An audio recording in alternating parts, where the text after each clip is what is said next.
वट सावित्री व्रत का विशेष महत्व है।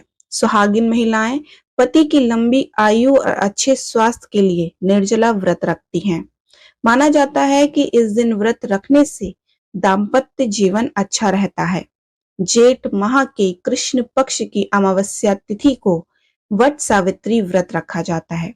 जानकारी के लिए आपको बता दें कि जेठ माह की अमावस्या के अलावा पूर्णिमा तिथि को भी ये व्रत रखा जाता है। तो आइए आपको सुनाते हैं वट सावित्री व्रत कथा। वट सावित्री व्रत की यह कथा सत्यवान सावित्री के नाम से उत्तर भारत में विशेष रूप से प्रचलित है। कथा के अनुसार एक समय की बात है कि मद्र देश में अश्वपति नाम के धर्मात्मा राजा का राज्य था। उनकी कोई भी संतान नहीं थी। राजा ने संतान हेतु यज्ञ करवाया। कुछ समय बाद उन्हें एक कन्या की प्राप्ति हुई, जिसका नाम उन्होंने सावित्री रखा। विवाह योग होने पर सावित्री के लिए द्युमत्सेन के पुत्र सत्यवान को पति रूप में वरण किया। सत्यवान वैसे तो राजा का पुत्र था, लेकिन उनका राजपाट छिन गया था और अब वह बहुत ही दरिद्रता का जीवन जी रहे थे। उसके माता पिता की भी आंखों की रोशनी चली गई थी। सत्यवान जंगल में लकड़ियां काट कर लाता और उन्हें बेचकर जैसे तैसे अपना गुजारा कर रहा था। जब सावित्री और सत्यवान के विवाह की बात चली तो नारद मुनि ने सावित्री के पिता राजा अश्वपति को बताया कि सत्यवान अल्प आयु है और विवाह के 1 वर्ष बाद ही उनकी मृत्यु हो जाएगी। हालांकि राजा अश्वपति सत्यवान की गरीबी को देखकर पहले ही चिंतित थे और सावित्री को समझाने की कोशिश में लगे थे। नारद की बात ने उन्हें और भी चिंता में डाल दिया, लेकिन सावित्री ने एक ना सुनी और अपने निर्णय पर अडिग रही। अंततः सावित्री और सत्यवान का विवाह हो गया। सावित्री सास ससुर और पति की सेवा में लगी रही। नारद मुनि ने सत्यवान की मृत्यु का जो दिन बताया था, उसी दिन सावित्री भी सत्यवान के साथ वन को चली गई।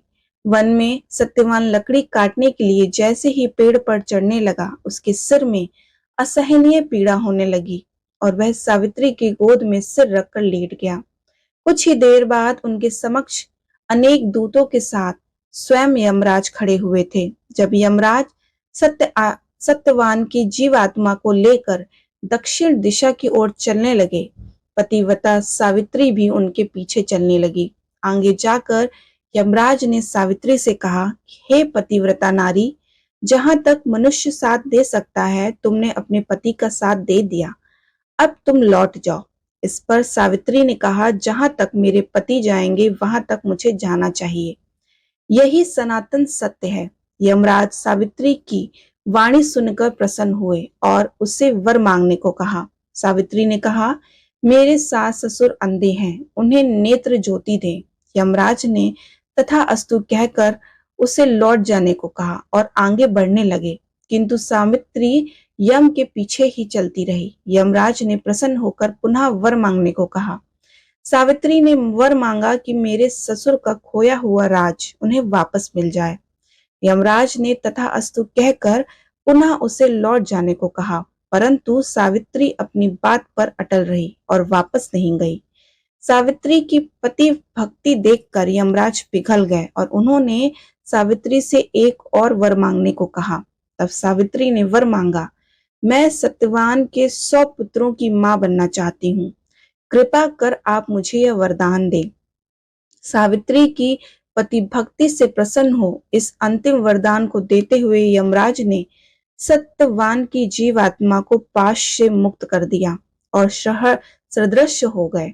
सावित्री जब उसी वट वृक्ष के पास आई तो उसने पाया कि वट वृक्ष के नीचे पड़े सत्यवान के मृत शरीर के में जीवन का संचार हो रहा है। कुछ देर में सत्यवान उठकर बैठ गया।